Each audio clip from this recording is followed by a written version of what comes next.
Hey, beautiful souls, welcome back or welcome to The Hawk and I. My name is Lana Zelinsky and I work in the spirit dimensions. There is a common argument, if you will, or dispute between living people and myself and people over in the spirit dimensions and myself. And that little bit of dispute is they're gone. Living people say they're gone, and over in the spirit dimensions, the spirit people say, no, I'm not. I'm very much here and I'm reaching out and I'm showing you. And living people lean back into the conversation with, what if I'm making this up? How can this be real? I can't possibly communicate with spirit. What if there's a darkness around and I get really creeped out? And I lean back into the spirit dimensions, and they always say, we are surrounding you with love and light, and we are here to continue to love and support you in a very different manner. And there are so many times I've had this conversation with people, and there are many different reasons why us living people struggle with communicating with the spirit dimensions. The main one is grief. We do struggle with grieving the physical loss, and the journey through grief, for many of us is lifelong. We never truly get over the loss of a loved one. We simply learn to move forward with that physical loss. And we can continue to learn to move forward with the physical loss with embracing our own ability to communicate with our loved ones in the spirit dimension. Now, it does require a little bit of work from you. It requires leaning in and trusting. It requires, kind of going through some perhaps old programming about the spirit dimensions. Perhaps it means putting down the fear of darkness. We're kind of taught that anything that we can't see, touch, feel, or is not there. And if it is there, what if it's dark? And I always say to people, who ask me about darkness and what if there's demons, and my answer is always the same. If you're only willing to work in love and light, and you're only willing to communicate with those that you love the most, that's where you're going to go. And yes, there are energies out there that you probably don't want to play with. However, your loved ones are in a very different space, and with tapping into the love that they have for you, that's what you're going to connect with. The other thing is we do have fear sometimes when spirit does reach out, and I understand that. It has taken me my own journey of understanding how the spirit dimensions work. It has taken me some time to grow my own trust, but when you lean into just trusting it, the magic is incredible. Now, how do you start? It's very simple. If you want to connect with your loved ones, simply start talking to them.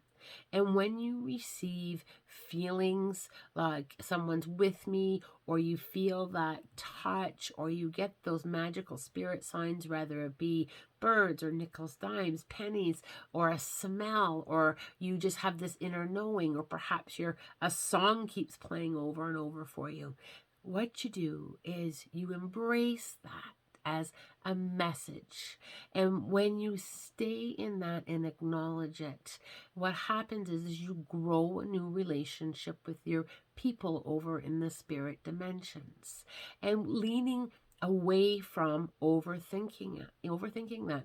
I always tell some of my clients or my mentoring students is, what is the worst thing that's going to happen if you say, thank you for coming with me today, or thank you for the bird, or what is the worst thing that's going to happen? Somebody might think you're crazy. Well, so be it. They're probably thinking you're crazy anyway. But it's true. What I say to people, if you want to communicate with your deceased loved ones, you can tell them how you're feeling. You can, show them what's happening in your life. They're watching and guiding you anyway. And when you lean into that with some trust, and it does take some time to be able to trust that, putting down the thoughts of, what if this isn't real? And I often say to people, do you normally walking around making stuff up? No, you don't normally walk around making stuff up. The spirit dimensions communicate with us very differently than the physical world. And people will often say to me, well, I want them to show me this, or I want them to show me that, or when I see a medium, this has to be said. The spirit dimensions communicate very differently. They're in another dimension, so things sound different, look different. It's very different communicating. They're reaching out energetically, and their souls are coming back into the physical world with energy. It's very different than how we communicate. And Spirit has tested my trust over the years. Spirit has shown me things, and I was really taken back. For example, there was one time I seen a spirit. I was in a session with a lovely lady, and the spirit showed up to communicate, and he was stark naked. He showed me himself as he was in the physical world, which is what quite often they do in my sessions, but stark naked.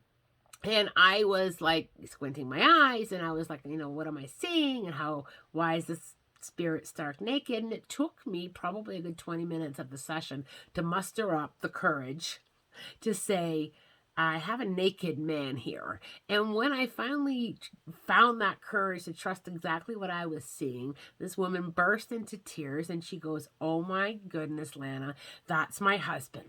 And I'm like, well, how do you know? all I'm seeing is this naked man. He hasn't even said anything. And she said, when he was home, in the house, he never wore clothes. And that was his thing. And if he was ever to come through to me in a session, I would expect him to be stark naked. And I laughed with love, and I thought to myself, had I not said it and trusted it, perhaps she wouldn't have really believed who I was channeling, no matter what else came through. If that's who he was, then that's who he was. So you see, when you lean in and just trust, you may not always see, is the other thing. Some people say, Alana, I want to see. Sometimes the seeing, for some people, they just don't see. Sometimes the seeing is developed. But having to put down the fear of seeing. I've had many students reach out to me and say, oh my gosh, I'm seeing things, and now I'm afraid. And you have to put down the fear and the trust, and it builds, you see. The relationships with the spirit dimensions is something that you can grow and tap into with your own loved ones. Even if you don't want to go into mediumship and develop further, if you have someone in the spirit dimensions that you want to share and communicate with, start with just simple conversations, and asking them to come closer, and being more and more open, and allowing yourself some time to adjust to that. And when fears come in, putting them down. Truly putting them down. And this is a big one for so many people. And I always encourage people to continue to talk to their loved ones over in the spirit dimensions. Yes, I'm a safe place to do it. And yes, it is amazing when I channel, but you too can have that amazing experience and grow your own connections to your deceased loved ones. I do hope this little chit chat on the spirit dimensions and ways that you can kind of lean in and trust and grow, and giving yourself some patience and time, and working through some fears and putting it down and understanding a little bit more about the spirit dimensions has brought you a little bit more trust, perhaps, and maybe some thoughts of maybe I can communicate on my own, and if I can just trust and lean in. The other thing I just want to quickly talk about is always remember, they will reach out in amazing ways, but you truly do have to put down, I only want the spirit sign, I only want this, and I only want that. The spirit dimensions don't always work like that. Yes, you can receive the signs that you request. However, it doesn't always work that way. And I think it's really important, and I talk about this in some of my one-on-one sessions. It's really important to simply allow spirit to communicate the way that they can, because they are working really hard to bring you messages and leave you signs and to reach out in certain ways and to be a part of your journey. Our loved ones are still a part of our journey. They're cheering us on, and they want that relationship with us to continue from physical world into the spirit dimensions. It's about learning that it is different, and it is a big acceptance as well. Being able to accept that the relationship has changed is huge. But when we kind of lean into that, it does help us move forward. And yes, we do take grief with us when we move forward. Spirit communication and being able to tap in brings us a little bit more comfort and a little bit more momentum on feeling them, but it doesn't take away. It helps. And spirit is always pushing you forward. I am wishing you, as always, much love, light, blessings, and a spirit guided day.